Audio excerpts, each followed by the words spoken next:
Dear viewers, Assalamu alaikum. I'm your host Faisal Raza Khan and you are watching Foresight. Viewers, today we will discuss the Chinese Prime Minister Li Qiang's Pakistan's bilateral and multilateral visit. Strengthening ties amidst regional challenges, assured more investments, banking and currency swap cooperation, energy, defense and military enhanced ties. China also assured to have more impetus to the CPEC projects, non-CPEC investments, and also the different sub-corridors collaboration. China assured to have more cooperation on the counter-terrorism front, and particularly urged the safety and security of its nationals and the projects going on. China assured its full support on the Kashmir issue and urged its early resolution through the United Nations Security Council resolutions. To discuss this very important topic and the cooperation between Pakistan and China, we have in our studios Dr. Waseem Ishaque. He is the senior analyst. Most welcome to you, Doctor. Thank you very much for joining us. And Dr. Gulshan Rafiq, she is the Senior Research Associate at the Islamabad Policy Research Institute. Most welcome to you, ma'am. Thank you very much for joining us here in the studios. And online joining us, Dr. Usman Chohan. He is the advisor on economic affairs to the President CAS. Most welcome to you, Dr. Usman. Thank you very much for joining us online. My first question to you, Dr. Gulshan, that what's the significance of the Chinese Premier's bilateral and multilateral visit to Pakistan, especially when Pakistan is striving hard to stabilize economy, fighting a fierce battle against terrorism and facing challenges due to the regional and international politics? Thank you so much, Faisal Sahab. This is a very important question, and I want to remind everyone that China-Pakistan relationship didn't build yesterday, or they didn't start after CPEC. Actually, these relationships are built throughout the 7 or 8 decades. And this visit by Chinese Premier Honorable Li Qiang is very significant and important at a time when Pakistan is facing many crises like economic crisis and security crisis. And when the world wants to see Pakistan as a failed state, China is that iron brother of Pakistan who had already supported it during 7 decades, and now this Prime Minister visit, which was coupled with the SCO summit this year in Islamabad, is very important, because this shows that how China is concerned not only to other regional states in this region, but it's more concerned with Pakistan as a state and its definitely as a sincere friend, basically. Yes. You are absolutely right. Dr. Waseem, when we are talking about the joint statements which were issued after the Chinese Prime Minister's bilateral visit, Pakistan once again assured the safety and security of the Chinese national and the projects going on in Pakistan. But China again underscored that the urgency of taking the targeted measures, the security measures for the Chinese citizens in Pakistan, and to jointly create a safe environment for cooperation between Pakistan and China. What it means actually? Faisal, this is a very important topic which we are discussing today. And from my perspective, the China-Pakistan bilateral relations start point did start from 1949 when the new China was born. And over last 7.5 decades, we both countries, the government level, the academia level, as well as the people of both countries have invested a lot in developing very enduring relationship, which over a period of time was regarded as all-weather strategic partnership. And later on, it was upgraded to Iron Brothers, and now it is Iron-Clad friendship. So this is how our friendship has been transformed over a period of time. So therefore, it is now very robust. And what is happening in our specific region, that many geopolitical rivalries are taking place. Unfortunately, when the CPEC was inaugurated, and later on we have seen heated attacks on and heated debate on the Chinese nationals and Chinese investments because of the geopolitics involved. And especially from your direct question, the security point of view, we have seen that Chinese have had a lot of concerns on security of Chinese nationals working in Pakistan and the security of Chinese investment in Pakistan. And what we have seen that China has been targeted at a regular intervals, and the last one was the outside the Karachi airport. Definitely. Very unfortunate incident. And those elements who are the anti-state elements, and within the state those who are trying to create wedges between Pakistan-China iron friendship, are always trying to create an opportunity whereby they can create a wedge between us. However, the governments on both sides, the people on both sides, the militaries on both sides realize this, and both are working through concrete steps to eliminate any chances of any misapprehensions on our ironclad friendship. So there is a huge determination from Premier Lee Chang's visit to Pakistan, that was his first state visit, and the kind of assurance which both sides have given to formulate a joint strategy against this menace of terrorism.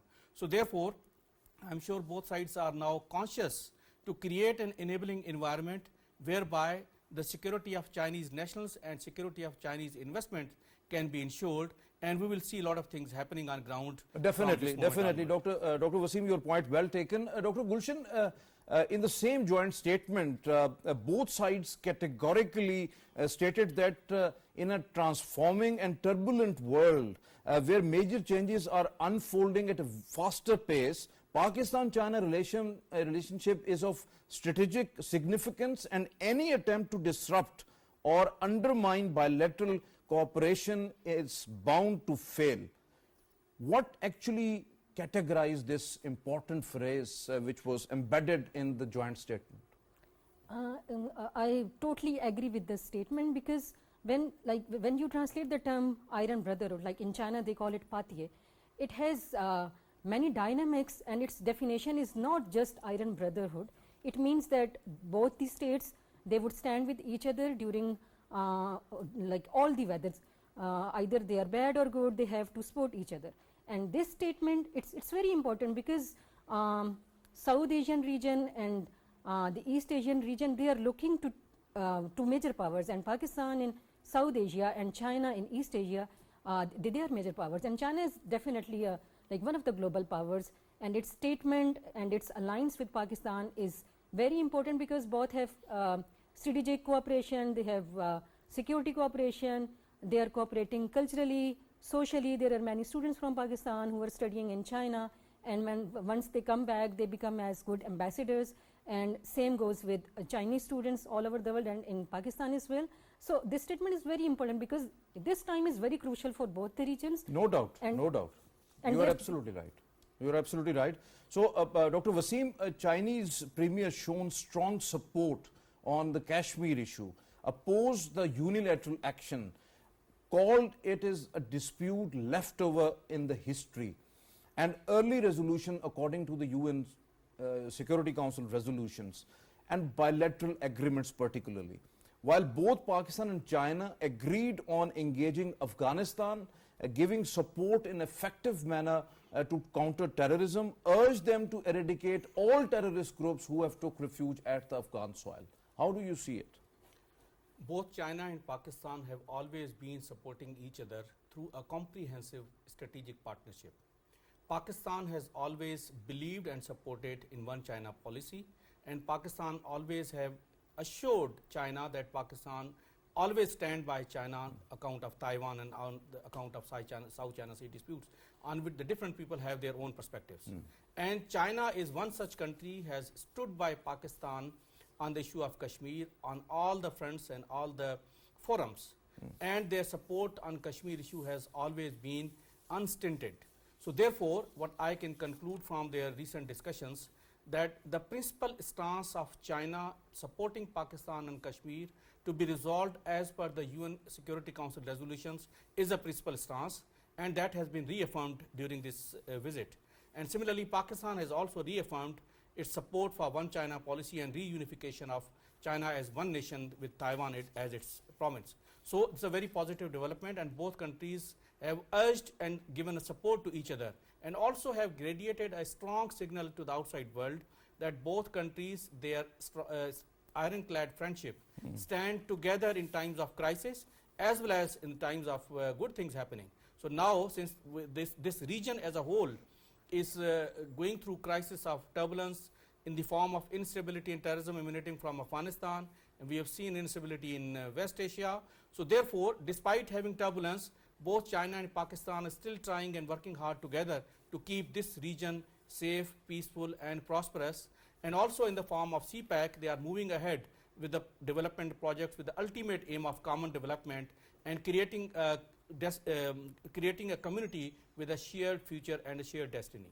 Well elaborated, Dr. Waseem, well elaborated. Dr. Usman Chohan, when both sides reaffirm support to each other in independently choosing a development path that suits their respective national realities and agree to strengthen and foster the greater synergy between their development strategies. Now, what about China's National Development and Reform Commission's 5-year plan and also the Chinese public and private investments in special economic zones which were stressed in the joint statement? How investments could be done and the SEZs and particularly the export processing zones as well will be shaped, particularly when under IMF conditions?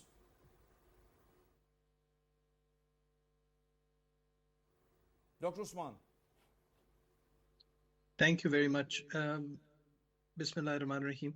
The joint statement between China and Pakistan that was recently issued gives a very strong voice in unison that development for a shared future is necessary. In that regard, things such as the special economic zones and other elements that are part of CPEC's Phase 2 have been emphasized. In that regard, you have raised a very interesting point, which is that the IMF is very hostile to the sort of cooperation that Pakistan and China have developed. It's hostile in the sense that a lot of measures such as SEZs and other infrastructural elements that are particularly a part of Phase 2 or should be more leverage in Phase 2 are in the ambit of the austerity program that has been imposed by the IMF. So where it sees the most slashing and burning of programs is in the area where Pakistan and China have mutually identified common interests. This makes Pakistan's job very difficult because Pakistan has to still engage with the IMF until it develops the structural self-sufficiency, and at the same time Pakistan wants to drive growth that has both a domestic benefit as well as regional benefit, meaning it should also be in a mutual prosperity consensus.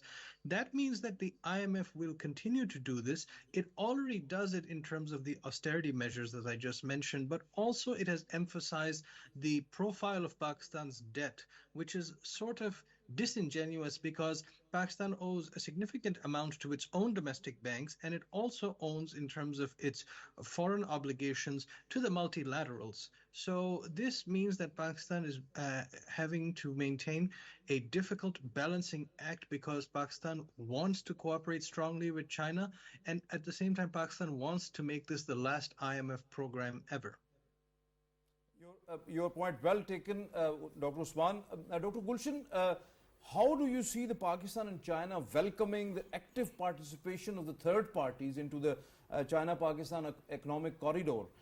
As just recently, with the extremely sincere efforts by the Special Investment Facilitation Council, SIFC, Turkmenistan signed a memorandum of understanding with Pakistan to seek Gwadar port's facilities to export its goods to the outer world. How do you see the third party segment and the Turkmenistan MOU with Pakistan? It could be a very good initiative because we all know that the Central Asian states are landlocked states and they need route via CPEC to Europe and Middle East. So this initiative can be like in a long term, it could be an example for other states as well. And secondly, Pakistan and China, they have already invited all the regional states to be part of CPEC, including India. So some states, they showed their willingness, and I remember there was a discussion by Sri Lanka that it wants to connect Colombo port with Gwadar port and Chabahar as well. So like if we connect all these ports, they could be like a regional and trade hub for all the landlocked states, and thirdly, we can term them as sister ports. So this could be a very good initiative. It would enhance regional connectivity and trade activities, and all the economic ambitions and goals by all the states who may become part of this initiative in future. Your point well taken. Dr. Waseem, how do you categorize the Pakistan-China recently signed 13 MOUs and agreements, and also the second phase of the CPEC, especially building up the 5 sub-corridors like growth corridor, the livelihood enhancing corridor, innovation corridor, the green corridor, and the open corridor, and expedite work on Pakistan's 5 E's framework based upon the exports, the E-Pakistan, e-government, environment, energy, and equity and empowerment. So how do you see these all embedded different areas but cooperation in one go? Faisal, we have seen that how our relationship with China has transformed. In the past, it used to be only narrowly focused on defense and defense production.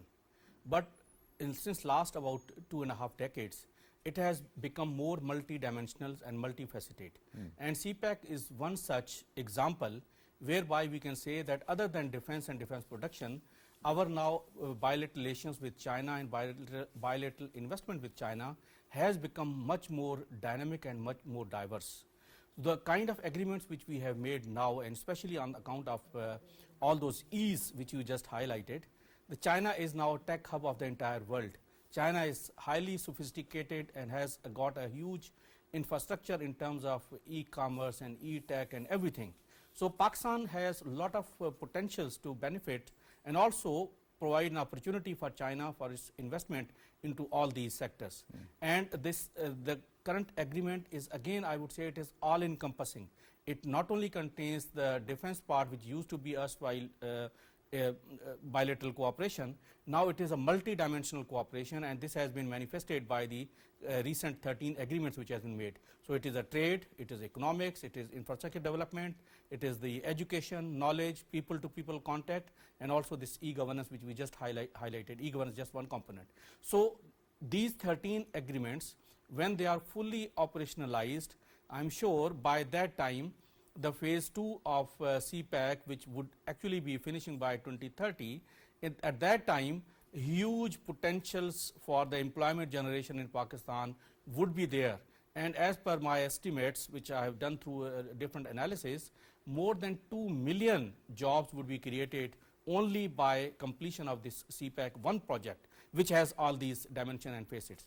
But when now reinforced by all the IT parts now, this employment generation would further be even increased by some ratio.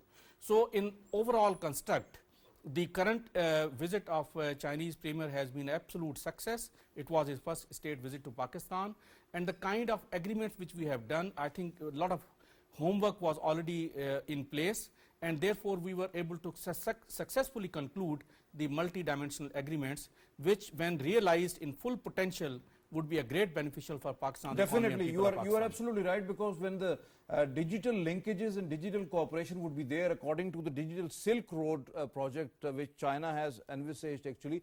So that is going to be the real impetus into the growth, particularly the economic growth of Pakistan. Your point well taken. But Dr. Waseem, when we are talking about particularly the Chinese Prime Minister's visit, and during that visit the Railway ML1 project, we have seen in Shanghai Cooperation Organization that the railway was the one which was very much in the transport linkage. It has a lot of weightage, and during the joint communique that was highlighted in that. So when we are talking about Railway ML1 project was agreed to advance and implement in the phased manner, and initially from Karachi to Hyderabad section will be built, and in that overall project it is agreed upon that to formulate financing and implementation.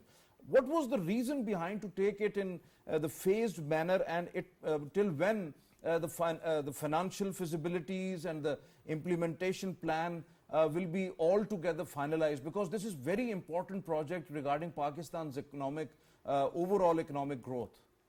Actually, there have been certain instances where we as the government of Pakistan have not been able to push forward ML1 as per its timeline as it was previously agreed, unfortunately. And I think the most attributory factor is we didn't have the capacity to implement the motorways project and the infrastructure development projects as well as ML1 concurrently. So therefore, we then decided to have those road infrastructure projects coming up first, and when they are concluded, then we can go over to the railway projects. So that's why we lagged behind, but by then the construction cost had actually increased to a great extent.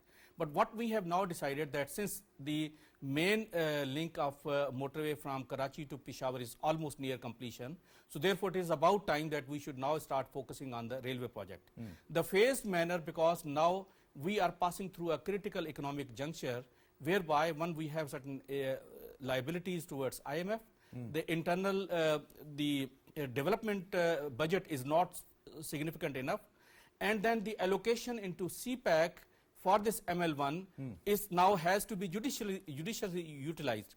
So therefore, incorporating the capacity issues, the meager resources, and then our own priority how we can execute it on ground. So therefore, I think it is a very dynamic decision which has been taken to implement it in a phased manner and then see how it is delivering. But I think so that China has given more energy to this project, because now if agreed in the phased manner, it means that it is going on the fast pace as we are expecting that ML1 first phase will be started soon. But Dr. Usman, what's the vitality of the Gwadar airport regarding the regional connectivity, because it was inaugurated virtually in Pakistan when Chinese Prime Minister was here, and how much important is to have rail linkage in Gwadar, because that is the one area which is still left, and enhancing the auxiliary facilities at the Gwadar port, especially the new berths to have more ships alongside, then container terminals and water and power supply, the port's industrial zone to attract more cargo shipments. So as it is affirmed by China, Pakistan overall leadership, and that was agreed upon in the final statement as well. Yes, absolutely. The idea that you have a very viable, important, strategic port is just half of the story. What then matters is that you have the auxiliary infrastructure, as you put it, to then move goods and people around and maximize the productivity of that port. The berths and the shipping capacity issue is part of that, which is very good. You have to expand that given the scale that you envisage for economic activity via that port. And at the same time, the rail links, the road links, and other facilitation mechanisms of transport are necessary so that it becomes a useful conduit for cargo and transit. At present, Pakistan relies exclusively on the Karachi area, the Karachi segment for its movement, and this diversification has been a long time coming. For 30 years, we have been hoping for Gwadar to take on this important role, and as you see from the inauguration of this airport, massive progress has been made in a very short period since then. You're right, absolutely. So, Dr. Usman, Pakistan and China also vows to strengthen the bilateral energy cooperation, jointly explore the solution for specific issues. I am stressing upon the specific issues based on scientific research and the friendly consultations. Strengthen the professional exchanges on improving the efficiency and management of the power system of Pakistan. So whether Pakistan has sought Chinese help to expedite the reprofiling of its $16 billion US dollar energy debt, because that is very important area in which Pakistan is already in negotiation. Yes, absolutely. The energy sector has become extremely distorted over the past 30 years in Pakistan, and it has a very severe fiscal impact. Pakistan's response to this was to focus on expansion of its generation capacity, and now we produce a surplus, but getting that to the consumers has been much trickier, and as part of the IMF's imposition, the energy tariffs are putting a very severe squeeze on the public. Part of that is that the generation aviation occurs via firms that are of Chinese origin, but that's not the majority, or that's not certainly the entirety of it. So when Pakistan is looking to reprofile its energy debt, it's part of a restructuring of its energy sector. And there are major forces in global energy that are changing those dynamics. The first is that solar energy has become very cost effective and its adoption has been very rapid in Pakistan. And China played a very significant positive role in that through its subsidization in the second phase of solar development. So the subsidies and the expansion of productive capacity in solar. And at the same time, global oil prices right now are very volatile, but inflation is coming down. So when you have all of these moving parts, you have to keep in mind the stability of the energy system and also to make it sustainable, particularly because this circular debt phenomena that you know very well is going to be crucial in terms of satisfying IMF demands, but also crucial for our overall fiscal balance. Definitely, you are absolutely right. Dr. Gulshan, Pakistan is on track regarding the CPAC projects, but now how Islamabad can get maximum benefits out of the President Xi Jinping's global initiatives on development, security and civilization? When it comes to the implementation part of the CPEC, like there has been delay during first phase of CPEC, but during the recent meeting, the SCO members and Pakistani and Chinese leadership, they have discussed the phase 2 of China-Pakistan Economic Corridor, and I hope that there would be less implementation problem in coming years. But problem with Pakistan is that we have very high expectations from everything and everyone. This is not a criticism, this is an important thing to know. And when it comes to global initiatives by China, they are welcomed by not only by Asian states, but they have been well regarded and well appreciated in Europe, America and other parts of the world. Because whenever China takes an initiative, it's not about security only, it's about development, it's about regional prosperity, it's about connectivity. So these initiatives, they can change the fate of this region and other regions connected to this region, and Pakistan can be an active player through CPAC and through other initiatives with China in that. Your point well taken. Dr. Waseem, during Chinese Prime Minister's visit, two sides underscored that the bilateral strategic defense and security cooperation will be enhanced. Agreed to maintain the momentum of high-level military to military visits and exchanges, and to continuously elevate cooperation in the areas of joint training exercises and the military technology. What's your thoughts on it, especially regarding the latest Chinese weaponry for Pakistani armed forces? And the Chinese Prime Minister, you definitely noticed that he has a very cordial shake hand and for a very long period of time with the Chief of Army Staff, General Syed Munir. As I highlighted previously also, that Pakistan-China defense cooperation, defense relations and also defense production relations have been very robust and going on since many decades. But now those have been transformed into a multi-dimensional cooperation. However, the defense cooperation still remains the predominant. So in that context, most of the Chinese support to Pakistan has not only restricted to only one service, it is to the Navy, to the Air Force and to the Army as well. So the joint training, joint conferences, joint military exercises and the course exchange programs are going on very successfully, and now the number of students has increased to a great extent on both sides. So the China-Pakistan military to military relations in terms of the academic exchanges have increased manifold in last few years. With respect to the specific armaments, China has actually supported all the Air Force maintenance systems in Kamra, and also the heavy rebuild factory for Pakistan Army in Taxila and adjoining areas, and also has been supportive of all sorts of heavy equipment for Pakistan Navy. So in all three services, the Chinese support has been significant, and that has been reassured through this visit. However, what we have seen that despite challenges on certain political or diplomatic front, the bilateral military to military relations have always been very dynamic and have grown over a period of time. What are these challenges at which Definitely, and the joint statement was also thrown light on that. So, if you elaborate a bit, that what are basically the challenges in the region, particularly, and how Pakistan and China are coping up? The biggest challenge for the Chinese and biggest concern for the Chinese government at this point in time and the Pakistani government at this point in time is actually the security of Chinese nationals.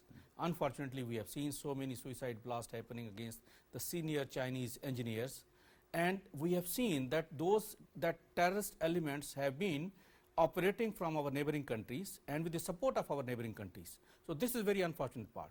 So for China and Pakistan, there is a requirement to have a joint strategy in fighting against this menace of terrorism, and both countries have realized. And since China has already engaged Afghanistan also through its soft power engagement, so therefore China has more leverage in engaging Afghanistan also. And China is also in a good position, have reminded the Afghan government that their promise at Doha agreement not to allow its Afghan soil to be used for terrorism, that has not been fulfilled so far, and that has been re-emphasized again now during this SCO meeting as well.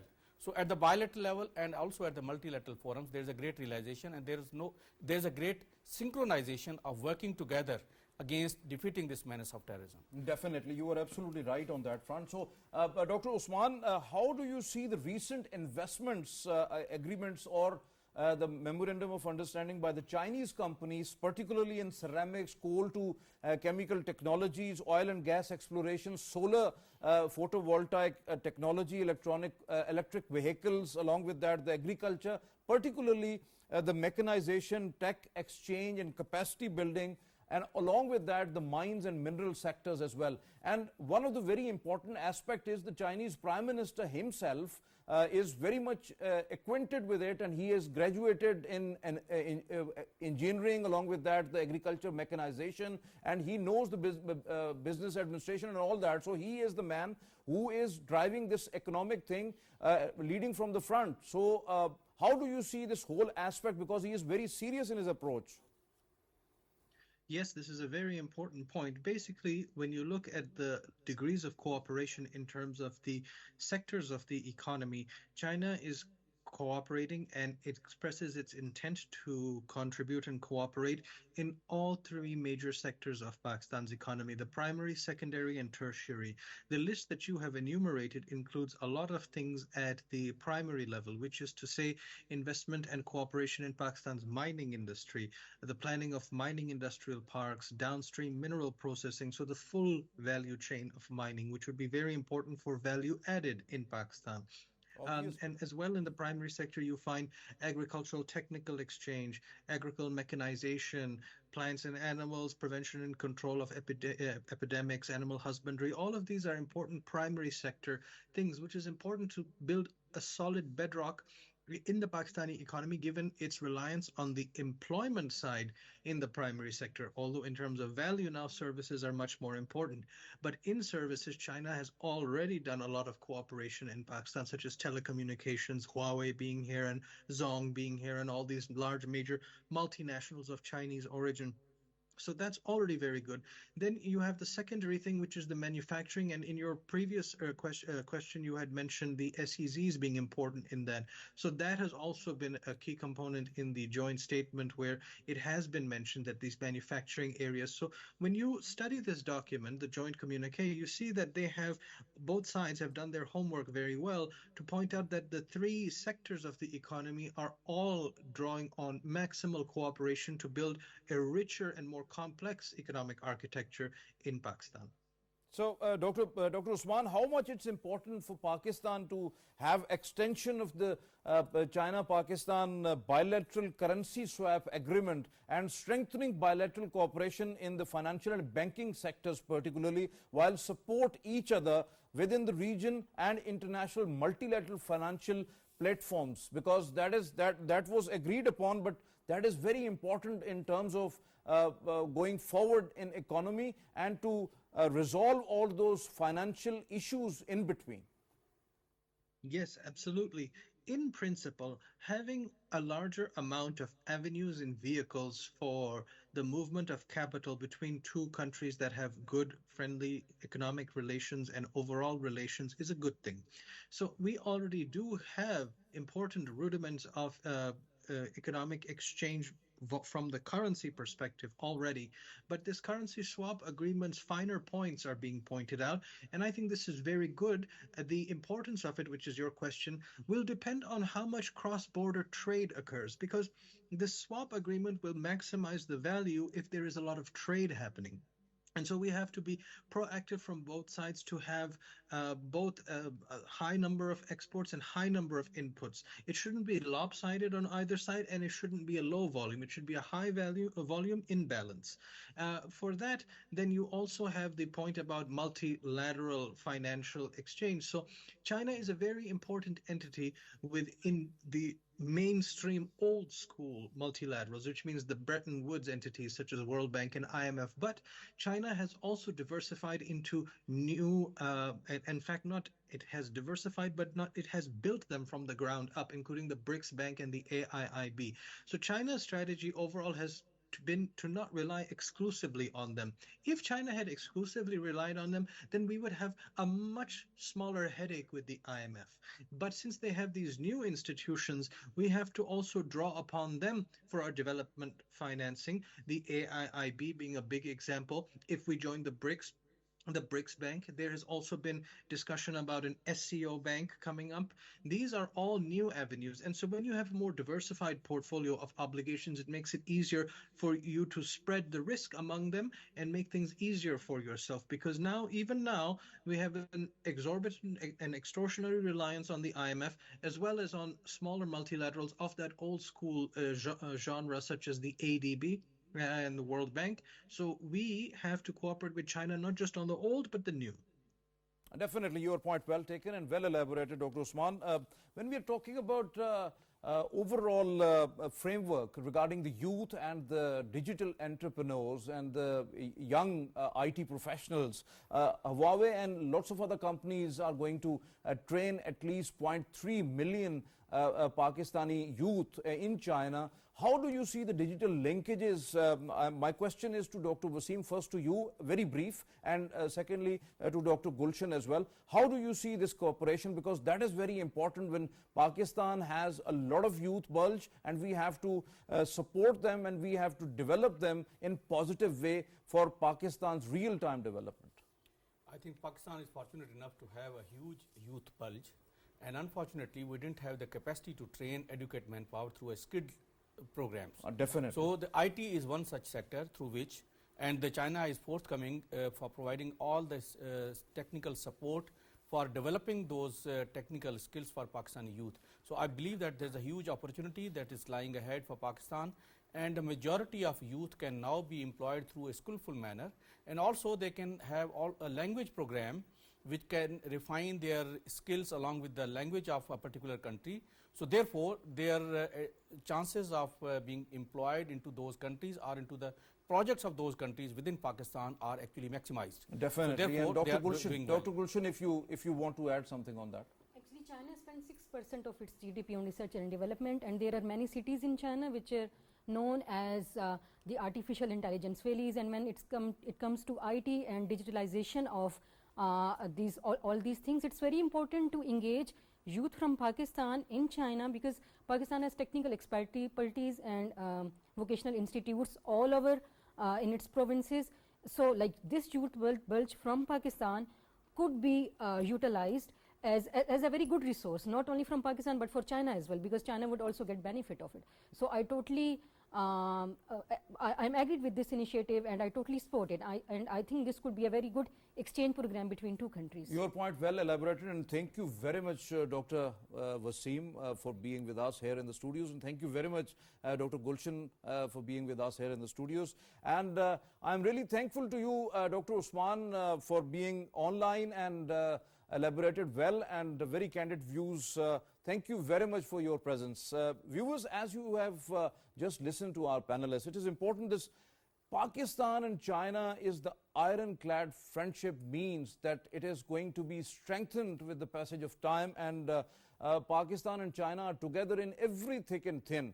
When we are talking about the success of the CPAC, the non-CPAC, and all other projects which are going on, China and Pakistan both are very much energetic on that, and China has assured that it stands with Pakistan on the economic front, on the strategic front, on the defense front, and all other areas, and especially the social protection and social development. So Gwadar port is going to be a hub of the world. It is going to be soon, because the Turkmenistan is now being the partner, the third party in that, going to seek Gwadar port for their goods to be transported and exported to the rest of the world. Along with that, Sri Lanka and all other countries are interested to have linkages with Gwadar. That is going to be a very positive sign. The railway in Gwadar and also the auxiliary facilities are important if we want to build Gwadar as a future operational, fully operational and developed port.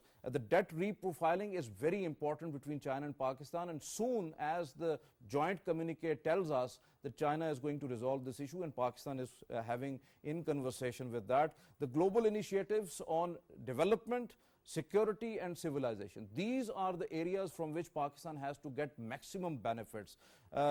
Along with that, the youth facilitation, China is ready to not only to facilitate 0.3 million youth from Pakistan in the information technology and the digital arena, but also China is eager to have the digital linkages with Pakistan, because it's a huge world through which Pakistan can earn a lot and Pakistan can build a prosperous economy along with China.